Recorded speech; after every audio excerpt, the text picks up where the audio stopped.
आपकी आवाज देख रहे हैं आप और आपके साथ मैं हूं आसिफ शेख। देश में इन दिनों जनसंख्या नियंत्रण पर सियासी घमासान छिड़ा है। एक तरफ जहां बीजेपी इस कानून को देश के लिए जरूरी बता रही है, तो वहीं दूसरी तरफ कांग्रेस इस कानून को गैर जरूरी बताकर जागरूकता बढ़ाए जाने की मांग कर रही है। मगर इस बहस में 70 के दशक में इंदिरा गांधी सरकार में चलाए गए नसबंदी अभियान का भी जिक्र आ गया है और शुरुआत की है छत्तीसगढ़ के सीएम भूपेश बघेल ने बीजेपी को निशाने पर लेते हुए कहा कि जिन्होंने तब नसबंदी का विरोध किया था वो आज जनसंख्या नियंत्रण पर ज्ञान दे रहे हैं। तो वहीं बीजेपी ने भी कांग्रेस पर पलटवार किया है। कई सवाल हैं जिनके जवाब जानने की कोशिश करेंगे। एक खास पैनल भी हमारे साथ जुड़ेगा, लेकिन आइए सबसे पहले एक रिपोर्ट देखते हैं।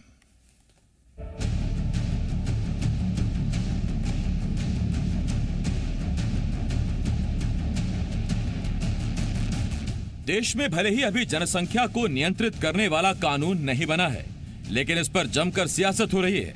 यूपी और असम से कानून बनाने की बात निकली तो छत्तीसगढ़ भी इससे अछूता नहीं रहा। लेकिन कांग्रेस शासित छत्तीसगढ़ में इस कानून पर तकरार अभी से शुरू हो गई है।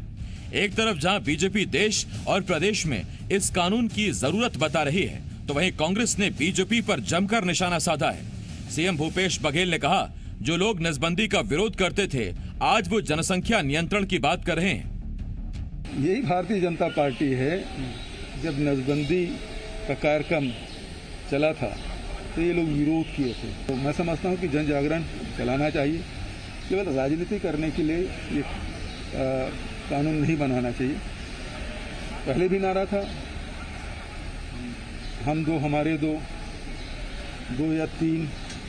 तो वो जो अभियान है उसे फिर से चलाया जाना चाहिए और जन जागरण के माध्यम से ही इसे रोका जाना चाहिए। सीएम ने विपक्ष को निशाने पर लेने के लिए जिस नसबंदी अभियान का जिक्र किया, उसी पर अब बीजेपी ने भी कांग्रेस को आड़े हाथों लिया है। बीजेपी के विधायक और पूर्व मंत्री बृजमोहन अग्रवाल ने सरकार पर पलटवार किया। तो कहीं न कहीं हमको जो असंयमित विकास हो रहा है या जो असंयमित परिवार बढ़ रहे हैं, उनके ऊपर में नियंत्रण करने की आवश्यकता है और इस बात को हमको ध्यान देने की आवश्यकता है। इसमें कोई राजनीति करने की जरूरत नहीं है। और छत्तीसगढ़ में तो मैं कहूंगा कि लगभग जनसंख्या नियंत्रण का जो कार्यक्रम है वो पूरी तरह फेल है। सरकार की तरफ से किसी भी प्रकार की कोई कार्रवाई, कोई गतिविधि नहीं चलाई जा रही। अब सवाल यह है कि क्या देश में जागरूकता के जरिए जनसंख्या नियंत्रण पर काबू पाया जा सकता है या फिर इसके लिए कानून की ही जरूरत है। और सवाल यह भी, क्या नसबंदी अभियान का जिक्र कर सीएम बघेल ने सियासत को बहस के लिए नया मुद्दा दे दिया है। रजनी ठाकुर के साथ ब्यूरो रिपोर्ट, जी मीडिया, रायपुर।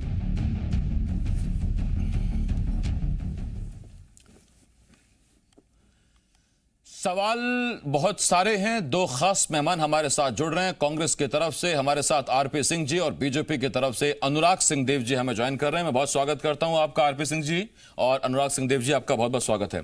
पहला सवाल आरपी सिंह जी आपसे। आरपी सिंह जी, दोनों ही तरीकों का मकसद, मंशा, गोल जनसंख्या नियंत्रण हो, लेकिन क्या जिस कानून की बात बीजेपी कर रही है, 70 के दशक की नसबंदी उसी के आसपास है, बराबर है, बिल्कुल वैसी है?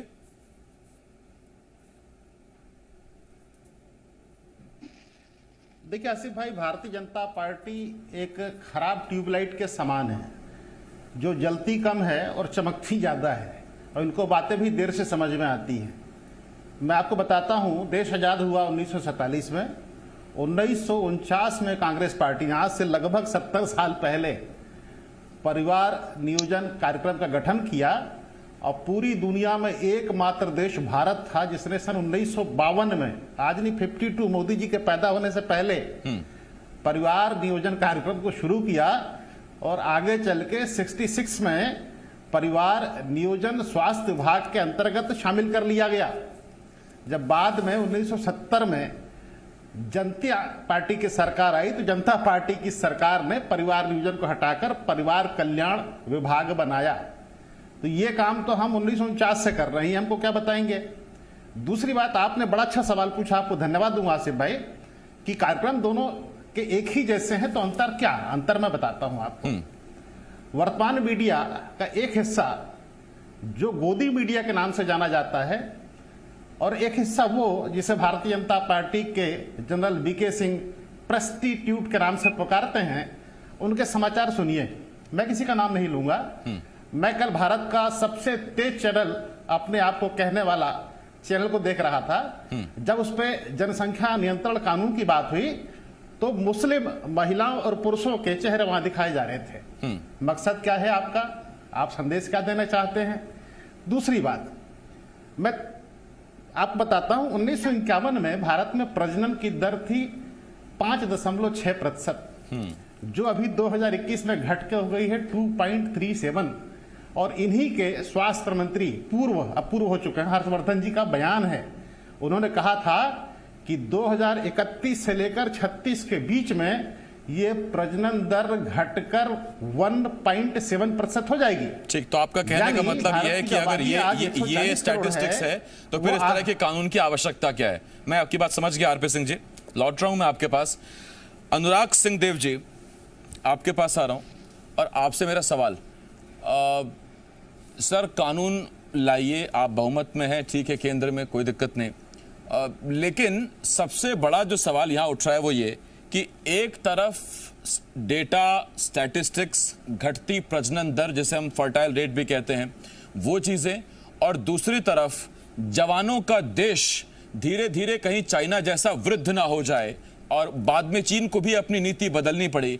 क्या उस दिशा पर भी सोच विचार है, उस दिशा पर भी विचार किया जा रहा है? क्योंकि ये एक्सपर्ट्स की तरफ से भी एक राय दी जा रही है, मैं सिर्फ कांग्रेस की बात नहीं कर रहा हूं। आसिफ जी, निश्चित रूप से भारत की जनसंख्या चीन के बाद दूसरे नंबर पर है। अनुमान लगाया जा रहा है कि 2030 तक ये जनसंख्या 1.50 बिलियन पहुंच जाएगी, यानी 150 करोड़ की होगी, और 2050 तक 1.664 मतलब लगभग 164 करोड़ की। तो जब इतनी बड़ी जनसंख्या की वृद्धि दिखाई पड़ रही है और हम चीन को भी पीछे छोड़ने वाले हैं, तो क्या इसकी आवश्यकता पहले नहीं थी? और अभी आरपी सिंह जी बोल रहे थे कि उन्होंने बहुत पहले 1949 से ये काम शुरू कर दिया। वो काम शुरू किया था, इसीलिए आज भारत की जनसंख्या 130 से 40 करोड़ पहुंच गई।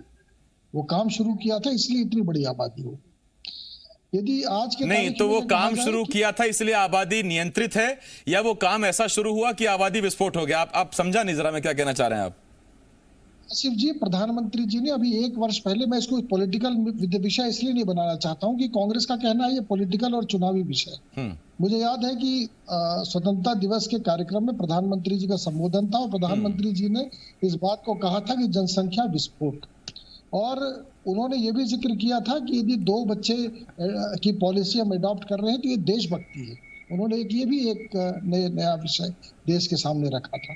तो निश्चित रूप से ये पॉलिटिकल विषय बिल्कुल भी नहीं है, ना किसी धर्म के खिलाफ है, ना किसी जाति के खिलाफ है। ये देश में जो सबसे बड़ी समस्या है, बेरोजगारी की, कुपोषण की और प्रदूषण की, अव्यवस्थाओं की, उसकी जड़ में जो है जनसंख्या, उसके नियंत्रण के लिए एक प्रभावी कदम है।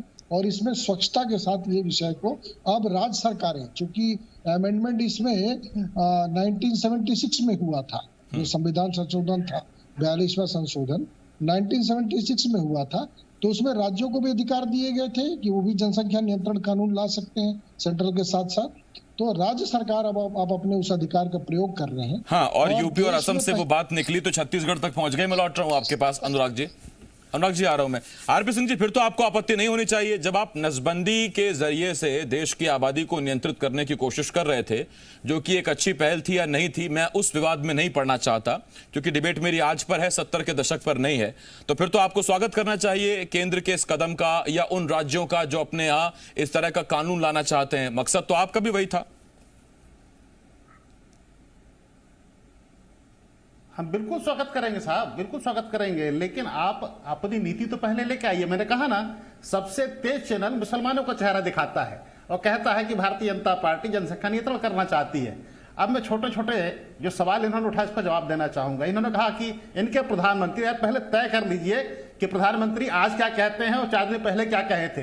यही वो प्रधानमंत्री जिन्होंने कहा था, भाइयों बहनों 135 करोड़ लोग हमारी ताकत हैं। अब अनुराग सिंह देव बता रहे कि 135 करोड़ लोग इनके लिए कमजोरी बन गए हैं। दूसरा, किसी देश की जनसंख्या का उस देश के विकास से संबंध होता तो चाइना हाथ में कटोरा लेकर भीख मांगता रहता और कम आबादी वाले मुल्क नेपाल, भूटान, बांग्लादेश, कीनिया, घाना ये आज सर्वशक्तिमान होते। तो ऐसा तो हुआ नहीं मेरे मित्र। और तकनीकी रूप से जो सबसे सक्षम देश है जापान, वो बूढ़ों का देश हो गया है। इटली दूसरे नंबर पर है, फ्रांस तीसरे नंबर पर है, चाइना खुद परेशान है। तो देखिए, जब आपके पास विजन के नाम पर टेलीविजन नहीं होता है और आपकी सोच होती है, दूरदृष्टि और पक्का इरादा होता है, तो बढ़ी हुई जनसंख्या को भी आप अपनी ताकत बना सकते हैं। लेकिन ये हुनर आपके अंदर है ही नहीं। तो आरपी सिंह जी, बढ़ती महंगाई के लिए जनसंख्या जिम्मेदार है या सरकार? तो भाषण, आतंकी हमला हो गया तो भाषण, सरकार जिम्मेदार है। साहब मैं क्या कह रहा हूं, विजन के नाम पर सिर्फ टेलीविजन और समस्याओं के निराकरण के लिए सिर्फ भाषण, इसके अलावा है क्या? इस देश में पहली बार हुआ ना कि मां गंगा में बहती हुई लाशें दिखी। 70 साल में बहुत महामारी आई, किसी ने देखा था ऐसी लाशें बहती हुई? सड़क के किनारे लाशें रेत में दबा के चले गए और कुत्ते नोच के खा रहे। आप हिंदुओं के नाम पर आते हैं और हिंदुओं की रामनामी चुनरी खींच ली जाती है, वो भी कहां? राम के राज्य में। अरे शर्म से डूब मरना चाहिए। ये हर मूव जो इनका होता है वो सिर्फ चुनावी होता है, और उस चुनाव में कैसे हिंदू मुस्लिम, भारत पाकिस्तान, धर्म के आधार पर विभाजन, जाति का आधार पर विभाजन, अगड़े पिछड़े में विभाजन, बिना विभाजन के इनकी राजनीति शुरू नहीं होती। मैं इस पर पूछ लेता हूं आरपी सिंह जी, असम चुनाव से पहले क्या हुआ? एनआरसी की बात हुई, सीए की बात हुई, आज कहा गया एनआरसी सीए। आता हूं सर मैं आपके पास। अनुराग जी, तो क्या ये महज इत्तेफाक है? आरपी सिंह जी सवाल पूछ रहे हैं कि क्या ये महज इत्तेफाक है कि उत्तर प्रदेश में अब से जब 5 से 6 महीने बाद चुनाव है, तब एक बार फिर मुद्दा ऐसा आया है जिस पर एक वर्ग विशेष को जोड़ने की बात कांग्रेस खुद भी कह रही है कि वर्ग विशेष को टारगेट करके आप चुनावी मुद्दे निकाल कर लाते हैं, ऐसे मुद्दे निकाल कर लाते हैं जहां उस वर्ग के खिलाफ या उस वर्ग से जुड़ा हुआ कोई फैसला आप करते हैं। ये महज इत्तेफाक है क्या? देखिए, ये तो कांग्रेस का नैरेटिव है आसिफ जी, और भारतीय जनता पार्टी के किसी भी संदर्भ में, किसी भी चुनावी उसमें ये कोई विषय है नहीं, क्योंकि असम में चुनाव नहीं है। असम में तो चुनाव समाप्त हो चुके। और मैं आपको इसलिए बताना चाहता हूं कि देश का ये जो प्रयोग शुरू हो रहा है, ये जो काम शुरू हो रहा है, ये बहुत पहले शुरू होना चाहिए। और आज भारत में सबसे बड़े राज्य उत्तर प्रदेश से ये काम शुरू होने जा रहा है, और पूर्वांचल के सबसे बड़े स्टेट असम से ये काम शुरू होने जा रहा है। वहां चुनाव नहीं है, तो चुनावी संदर्भ से तो इसको बिल्कुल न जोड़ें। ये अपने आप में जो बहुत आवश्यक अभियान था देश का, वो हम कर रहे हैं। दूसरा जो बहुत इंपॉर्टेंट पॉइंट इन्होंने रेज किया आरपी सिंह जी ने, एक तो 135 करोड़ की बात कर रहे हैं ये, कि वो हमारी ताकत है। निश्चित रूप से ताकत है, उनको घटाना भी नहीं है। 135 करोड़ हम घटा नहीं रहे, जो नई दर है उस पर हम रोक लगाना चाहते हैं। वो उनको इतना क्लियर होना चाहिए। 135 करोड़ आज भी हमारी ताकत है। दूसरा, ये जो विषय मुख्यमंत्री जी ने उठाया कि यदि हम उस समय जब आपातकाल में जनसंख्या नियंत्रण पर हम आपत्ति नहीं किए होते, तो आज स्थिति कुछ और रहती, और उस समय हमने विरोध किया था। मैं स्पष्ट रूप से बताना चाहता हूं, सलमान रश्दी साहब जो ने एक बुक लिखी थी मिडनाइट बर्थ, उसमें उन्होंने स्पष्ट रूप से कहा है कि उस समय लगभग 62 लाख लोगों की नसबंदी, 62 लाख, और 2000 लोगों की मृत्यु हुई। वो तो दुर्घटना थी ये परिवार नियोजन के लिए, कि उसका इतना गलत संदेश गया पूरे देश के अंदर कि लोगों को ये परिवार नियोजन से एक प्रकार से उनको भय हो गया, भय व्याप्त हो गया, और उसकी दोषी कांग्रेस की सरकार है। और उसके कारण कई विषय तक, कई दशकों तक ये विषय जो बहुत इंपॉर्टेंट था, ये हमारे चर्चा में नहीं रहा। तो इसको इनका उत्तर देना चाहिए, माफी मांगना चाहिए। अब जब आप नसबंदी पे चाहते हैं अनुराग जी की बात छिड़े, तो फिर मैं आता हूं आपके पास। आरपी सिंह जी, देखिए 62 लाख लोगों की नसबंदी, और जो किताब का जिक्र किया अनुराग जी ने, उस दौर में मुझे याद है कि 2 नारे बड़े पॉपुलर हुए थे, नसबंदी के 3 दलाल, और दूसरा जमीन गई चकबंदी में, इधर हदबंदी में, चौखट पर खड़ी महिला कहे मेरा मर्द गया नसबंदी में, बड़े वो चले थे। वो उस पर सर आज भी, और उस वक्त जेपी ने भी इसका विरोध किया था। बंसीलाल के साथ क्या घटना हुई थी हरियाणा में, जब एक सभा को संबोधित करने गए थे, एक अविवाहित युवक ने धोती खोल के दिखा दी थी और कहा था कि देखिए साहब नसबंदी हो गई है। तो उसको जस्टिफाई अगर आप आज करने बैठेंगे तो मुझे लगता है कि एक अलग एक डिबेट खोलनी पड़ेगी। नसबंदी का जिक्र करिए, लेकिन उसके मकसद की बात ठीक है, वो अभियान बड़ा विवादित रहा था। देखिए आसिफ भाई, अनुराग सिंहदेव भारतीय जनता पार्टी के चंद मुट्ठी भर लोगों में है जो पढ़े लिखे हैं और अच्छे तबके से आते हैं। बाकी तो सब इनके यहाँ कौन है लाठी भांजने वाले। ये आपका स्टाइल अच्छा है, व्यक्तिगत तौर पर तारीफ करके संस्था को गरिया दीजिए। तो नहीं सुनिए, अगर उन्होंने सलमान रश्दी को पढ़ा है मेरे मित्र, तो जनसंख्या के ऊपर पूरी दुनिया में सबसे ज्यादा काम करने वाली संस्था का नाम है दी लिसेंट। इस डिबेट के बाद उसकी रिपोर्ट को पढ़िएगा। उसने कोट किया है कि 2031 से लेकर 36 के बीच में भारत की जनसंख्या दर 1.7 हो जाएगी और यह आबादी घटकर 100 करोड़ के आसपास हो जाएगी। तो अखबार का एक हिस्सा पढ़िए, दूसरा हिस्सा भी छोड़ दीजिए, ऐसा मत कीजिए। जो गोदी मीडिया है उसको पढ़िए, अच्छी बात है, वो आपका बनाया हुआ मीडिया है, लेकिन जो अंतरराष्ट्रीय संस्थान है जो पूरा जीवन इसी में काम करते हैं उनको भी पढ़िए। तो आगे चल के हम भी जापान जैसे बूढ़ों का देश बनाना चाहते हैं, पहली बात। दूसरी बात, अगर मोदी जी कहते हैं 135 करोड़ लोग हमारी ताकत हैं, तो योगी जी के लिए 135 करोड़ लोग बोझ कैसे बन जाते हैं मेरे भाई। भारतीय जनता पार्टी के आसिफ भाई यही खूबी है, यही खूबी है। एक आदमी गांधी की पूजा करता है, दूसरा कहता है गोडसे को।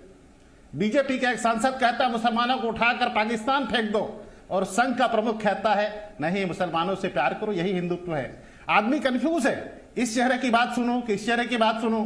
और सबसे बड़ी बात, मोदी जी जब से केंद्र की सत्ता में बैठे हैं, मुझे एक राज्य का चुनाव, अनुराग भाई ईमानदारी से बताइएगा, दिल पर हाथ रख के, एक राज्य का चुनाव जहां हिंदू मुस्लिम नहीं हुआ हो, चाहे दिल्ली हो, आसाम हो, उत्तरांचल हो, यूपी हो, बिहार हो, कौन सा ऐसा राज्य है जहां हिंदू मुस्लिम नहीं हुआ? मैं आसाम चुनाव में था, मैं आपको बताता हूं। एक छोटा सा सांसद, एक छोटी सी पार्टी, बदरुद्दीन अजमल, मोदी जी की एक सभा मुझे दिखा दीजिए जिसमें उन्होंने बदरुद्दीन अजमल का नाम नहीं लिया। अरे देश का प्रधानमंत्री एक छोटी सी पार्टी के एक सांसद का नाम हर सभा में लेता है, क्यों लेता है? मकसद क्या है? बेहतर होता आपकी सरकार थी, आप बताते असम सरकार ने ये किया। 7 साल से आप देश की जनता की छाती पर बैठकर मूंग दल रहे हैं, आप बताते थे आपने। तो असम में अगर ये फॉर्मूला कामयाब हुआ तो पश्चिम बंगाल में ये फॉर्मूला फेल भी हो गया। वहां दीदी का बार बार नाम लेने पर क्या बीजेपी को हासिल हुआ? अनुराग जी को आज तक दर्द सता रहा है।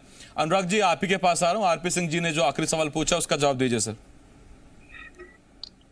देखिए आसिफ जी, जहां तक बात है सेकुलरिज्म या एक तरीके से सांप्रदायिक चुनाव को करने की, तो इसमें कांग्रेस माहिर है और कांग्रेस ने ये काम किया है। पश्चिम बंगाल के अंदर जब चुनाव था, जिसका परोक्ष रूप से ममता जी को समर्थन था कांग्रेस का, और कांग्रेस जिसके परिणाम स्वरूप 0 सीट पर आ गई, तो उस चुनाव में ममता बनर्जी ने मुसलमान समाज को एक होने का आह्वान मंच से किया था। भारतीय जनता पार्टी ने कभी भी, नरेंद्र मोदी जी ने कभी भी हिंदुओं को एक होने का आह्वान नहीं किया था।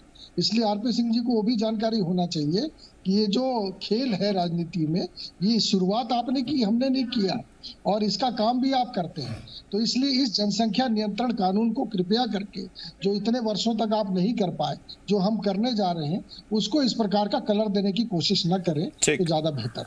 अब देखिए, डिबेट में वही बात है कि जागरूकता या कानून, अगर जागरूकता से काम बन रहा होता तो जागरूकता दशकों से देश में फैलाई जा रही है, उससे काम बन रहा है क्या? और रही बात कानून की, तो कानून ही क्या जनसंख्या नियंत्रण करेगा? क्योंकि देश में देखिए जनसंख्या नियंत्रण की आवश्यकता है, ये बहुत बड़े वर्ग का मानना है।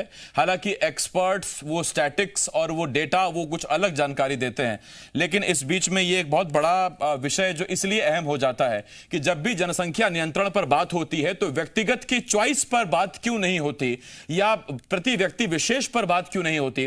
वो बात जाकर किसी धर्म विशेष, अल्पसंख्यक या बहुसंख्यक पर आकर क्यों टिक जाती है? इसका जवाब यह है कि ये चर्चा वहां इसलिए चली जाती है क्योंकि फिर वोट बैंक बीच में आता है, और वोट बैंक ही सियासत को चाहिए होता है। वरना व्यक्ति विशेष की पसंद पर अगर ये टॉपिक वहां तक ही अगर सीमित रहे, उस मर्यादा में बंधा रहे, तो सियासत को उससे कोई विशेष लाभ होगा नहीं। और आप जानते हैं कि सियासतदान अगर एक कदम भी आगे बढ़ाते हैं तो उसमें भी कोई निहितार्थ होता है, कोई कदम पहले से तय होता है, कोई फायदा देखा गया होता है।